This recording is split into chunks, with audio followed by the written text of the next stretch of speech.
안녕하세요. 질문하는 영화들의 저자 라젝입니다.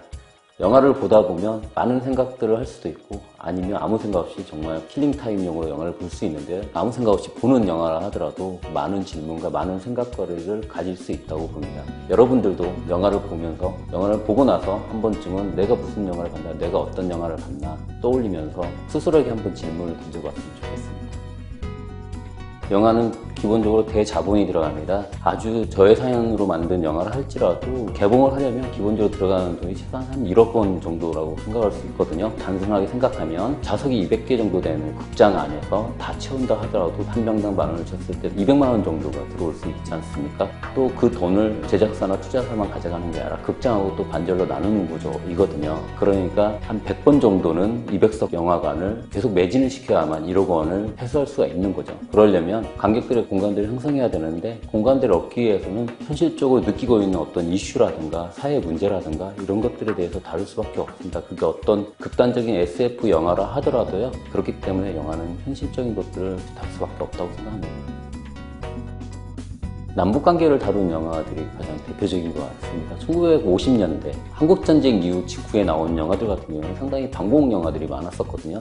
예를 들어 1954년에 만들어진 피아골 같은 경우에는 빨치산을 인간적으로 묘사했다는 점 때문에 사회적 파장이 상당히 컸습니다. 그런데 이제 지금 시대가 지나고 1990년대를 거치면서 정권도 바뀌고 사람들의 생각들도 바뀌면서 좀 더 인간적으로 이제 북한 사람들 바라보는 시선들이 당겨졌죠. 예를 들어서 2000년에 개봉한 공동경비구역 JSA 같은 경우에는 그 사람들은 우리들하고 큰 차이가 없지만 체제 때문에 적대감을 가질 수밖에 없었다라는 것들을 묘사를 하고 있거든요. 이렇듯이 사회 변화와 사람들의 인식 변화에 따라서 영화들도 발맞춰갖고 변한다는 걸 알 수가 있죠.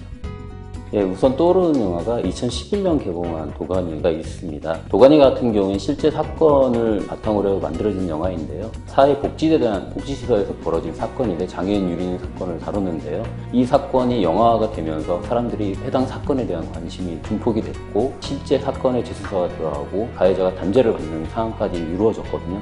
대표적으로 영화가 사회에 어떤 영향을 미치는가를 보여주는 사례라고 할 수가 있습니다. 2017년에 개봉한 택시 운전사 같은 경우도 예를 들어 수가 있는데요. 우리가 전혀 몰랐던 김사복이라는 그런 택시 운전사가 그때 당시 활약상이 영화를 통해서 알려지면서 광주에 안장되는 그런 결과까지 이어졌죠.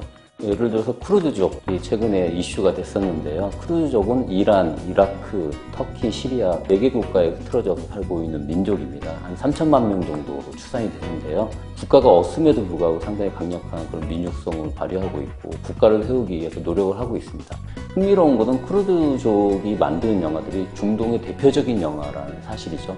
중동에서 나온 영화들 중에서 그리고 중동이 배출한 유명 영화인들 중에서 쿠르드족들이 상당히 많거든요. 나라 없이 사는 서름이라든가 어떤 한 같은 것들이 영화로 이렇게 배출되는 거 아닌가 그런 생각도 하고요. 또 역으로 치면 영화를 통해 갖고 그들의 민족성들이 다시 강화되는 것 같아요. 영상물이라는 것 자체는 언어와 전통, 사람들의 현재 인식 같은 것들을 온전히 담아낼 수 있는 도구이기 때문에 영화를 통해서 이 사람들이 나라는 없지만 국가를 만들기 위해서 노력하도록 하는 민족성을 강화하고 있다고 봅니다. 그런 점에서 어떤 영화와 어떤 민족성 같은 것들을 한번 생각해 볼 수 있는 사례인 것 같습니다.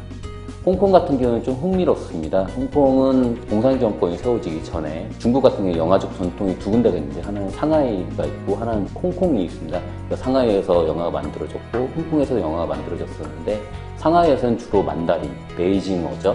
만다린 영화들이 만들어졌고요. 홍콩에서는 광둥어, 광둥성 쪽에서 사신 분들이 쓰는 한 1억 명 정도가 사용하는 언어로 영화가 만들어졌죠. 홍콩 같은 경우는 광둥성의 한 지역이었으니까요. 대륙이 완전히 공산화되고 홍콩은 이제 영국 식민지로서의 자기네들 문화와 경제를 발전시켜서 독자적인 정체성을 이루어왔었죠. 그냥 단순하게 영국 식민지였다라는 것뿐만 아니라 강동어를 쓰고 있다는 거, 그리고 강동어를 통해서 영화를 만들었다는 거, 자기네들만의 그 영화를 만들었다는 거는 수십 년 동안의 정체성을 강화해왔다는 의미거든요. 홍콩의 영화 산업이 한때는 1990년대까지는 세계적으로 각광받는 그런 영화 상품들을 많이 만들어냈지 않습니까? 그러나 1997년 홍콩이 중국으로 귀속이 되고 특히 영화 산업이 많이 망가졌거든요. 이게 홍콩의 어떤 정체성에도 이제 흔들림이 있었는데 지금의 어떤 홍콩 반중 정서 이런 것들은 영화를 통해서 저희들이 볼 수 있는 여지가 많거든요.